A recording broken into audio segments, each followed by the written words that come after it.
Mhòr na Òran, which in English means Great Mary of the Songs, was a renowned Gaelic poet and singer-songwriter. She was also a trained nurse and midwife. The 10th of March this year, during the week of International Women's Day, marks the 200th anniversary of her birth.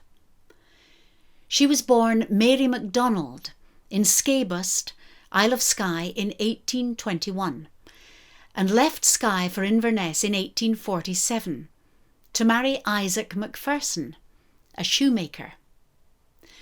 When he died, she was left with 4 children to care for alone.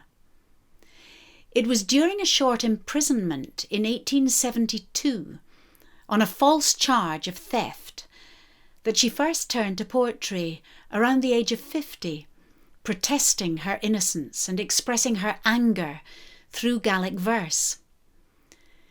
She became the bard of the Highland Land League and was socially and politically significant, a focal point amongst the exiled Highlanders in Glasgow and Greenock.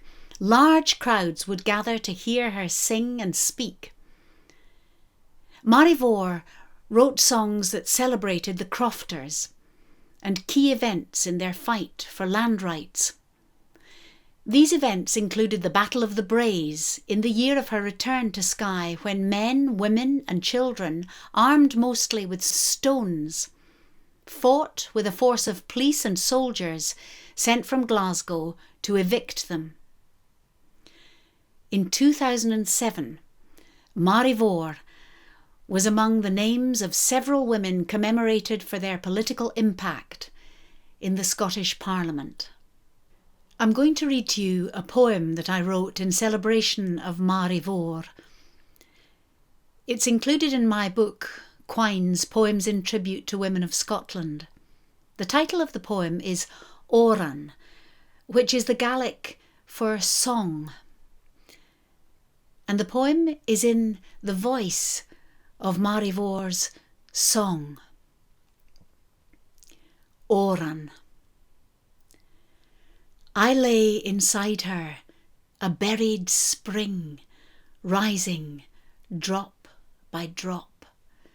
The colour of her days in every hidden trace, the moorlands green and gold, waving summer innocence in the careless barefoot time, before the long trail of exile gathered like ash, and only the bone-white bleat of sheep fretted the air. I lay there, silent, but rising for 50 years, darkening at the black fear preached from the pulpit, churning at the lies spread about her stealing a slice of silk from her dead mistress. The shame of it, as if their ilk hadn't thieved her people's land, those masters of the sleek tongue she wearied of, that tried to silence her own. Buried still I was, but rising higher, till the iron bars of the prison cell closed on her, and she stood alone, listening, as though the metal clang rang through her flesh and bone, summoning me, and I broke from her throat in anger's flood, a well of song that flowed and never faltered in its fearless cry for justice carried down the years.